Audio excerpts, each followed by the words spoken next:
and I'm asking from a very experienced person for this. So do you Yeah, think it's the plan, like you need to revise the strategies throughout the way? absolutely. I do think leadership need to revise their strategy. It's people want to look at leadership not being of a psychology major. They're not. They don't have degrees in it, but you have to have that kind of skill set to maneuver your employees and to let them see that they are important. And sometimes you have to hit it from an individual perspective. You can't just all conclusively do it. You have to do it departmentally. You may have to do it over the C-suite arena, the whole leadership team. And sometimes the process and the strategy is only as good as the executor. I think the top leader, the CEO or the board of directors, need to really revisit the strategy with the leadership team, which are the C suites. Once that is done and they are reconditioned and they know the new strategy, the go forward strategy, and the plan, they can convey that over the entire organization that they work for.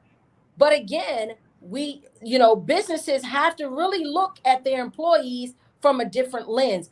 After the pandemic, everything has changed.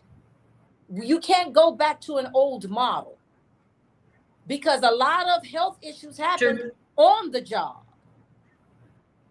not just Yeah. on the in the personal life. It happened on the job. So after the pandemic, every organization globally have to really look at how they approach situations with their employees and make sure that their safety and their health is number one, because that's what a lot of people now are looking at jobs for. Am I safe? Am I healthy if I go into this office? What the benefit will be for me if I go into the office versus me working from home? Because if you poll them at home, they're going to say, well, I'm safe in my home. I can work freely here and I can do what I need to do and I can be just as productive at home. But at least I know I don't have the vents making me unsafe. And see, these are some of the questions that I have when people come. Just if I go to the grocery store and they want to have a conversation, they're saying these things. We want to know that we're safe on That's the true. back end. We don't want to bring anything home to our children or to our loved ones. So if we Yes. focus on that, I know having the strategy will go over.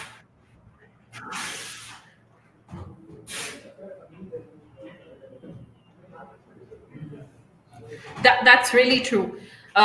One of the factor is also that if I can do all the work from my workplace set up at home, why do I have to travel to office?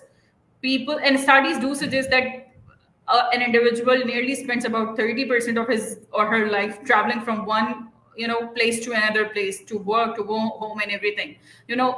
By introducing virtual offices or by accepting the fact that things are changing, you are contributing to a lot of different things. You are reducing the carbon emission, you are also saving the space, you are also saving a lot of costs. So this is something that leaders and everyone while setting up a business should emphasize on and should work towards too. So this is a very great point from your side, that employees are very much right now at this stage concerned what they are bringing to their home in terms of money, in terms of health, in terms of, especially in terms of mental health and the focus of it. So yeah, for sure, this is one of the very much biggest step that you are taking from your perspective, and that where the where it has evolved till now. So we see that.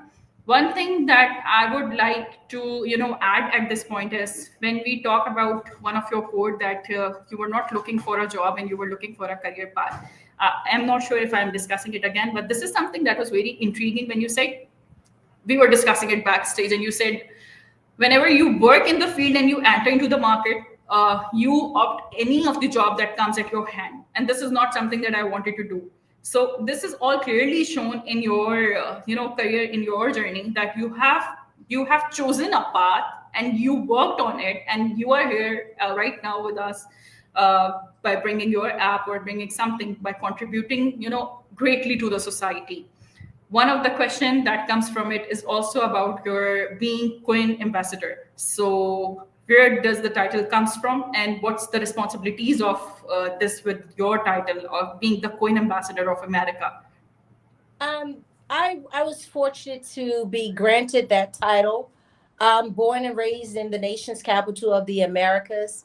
I served 4 years in ROTC, but I come from a governmental family and a Malaysia family. And I was challenged with a few aspects of growth in the area that I lived in, and I seized the opportunity.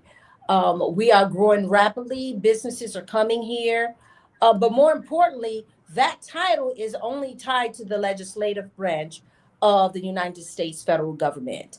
The government is made up of three branches: the executive branch, where the president sits, the judicial branch, which are all the supreme judges, and then the legislative branch, where the Senate sits and the House of Representatives.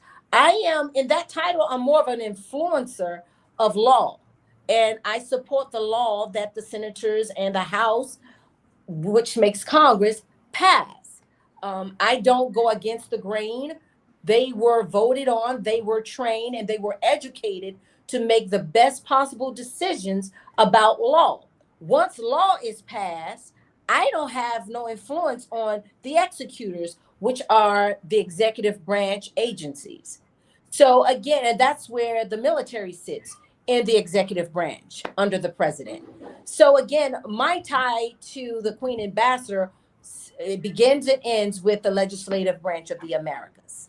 And it's about influencing law that gives all Americans, whether you're Indian American, whether you're Asian American, whether you're African American, whether you're Caucasian in America, of any ethnicity, it's about the rights of Americans through law.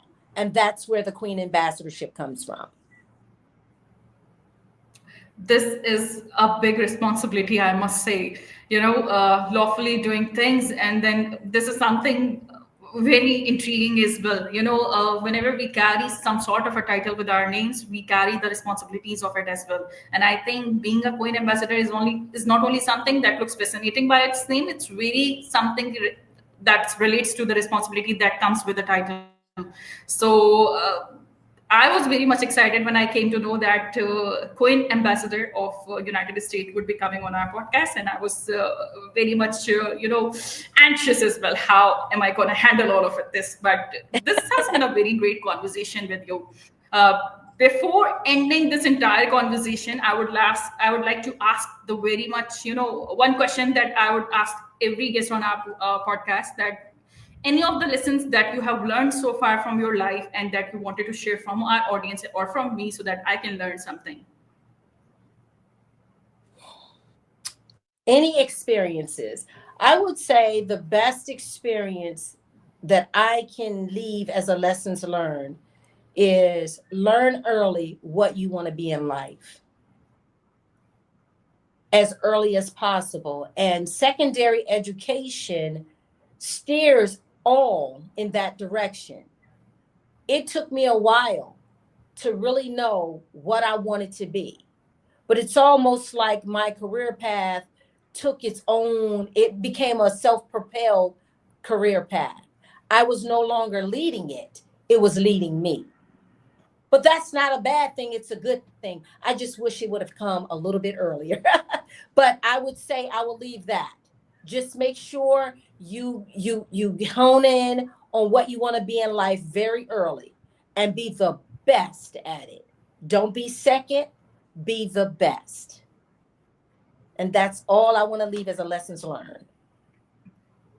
This is, it's giving me chills, by the way. Why am I feeling Oh, that way? So it's amazing to have you here on Tango Talks. It's amazing to, learn about from your experiences. It's amazing to read about you. I was giving my whole time reading about the title, reading about you, reading about Dr. Romanda Lee Murphy. I was anxious while coming to this podcast, but it's a very smooth one. being in a contact with you, and I know you have a very busy schedule, and taking your time out only for this podcast, I am really really thankful, and we are honored to have you with us. So thank you so much, Dr. Ramanda, for sharing everything Yeah. what you have gone through with us, and for giving me a very wonderful lesson, and the quote that I am taking back from this podcast with myself is, don't just select a job, select a career path, and be the best in it, and be exceptional in it. So this is a very great lesson for everyone that's watching us. And again, thank you so much, Dr. Amanda, for taking your time Thank out you. and having a quick Thank chat with us regarding your life, No business problem. strategies, and leadership. Oh, thank you. Heartfelt. Thank you so much. Any of I the Yeah,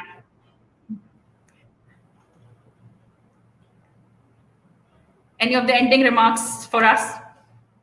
No, I just really appreciate you all in Dubai having me on this talk show in this episode. I really, really appreciate it. It's been a journey. Yes, I'm busy, but you're never too busy to say hello. And that's what I wanted to do. I wanted to get on this show and say hello. Thank you for your opportunity. And it was a blast talking to you guys today. Again, thank you so very much. I really enjoyed all of the conversation that we have discussed so far: business strategies, leadership, insights, how you want to be the best in the market, and how hard work and resilience can reach you to heights. So, this is me, Maswali, signing off. And again, thank you so much, Dr. Amanda, for joining us. This is For the end having of Tango Talks episode 5. Thank you. Have a good day ahead. Take you care. do. Uh-huh. Bye bye.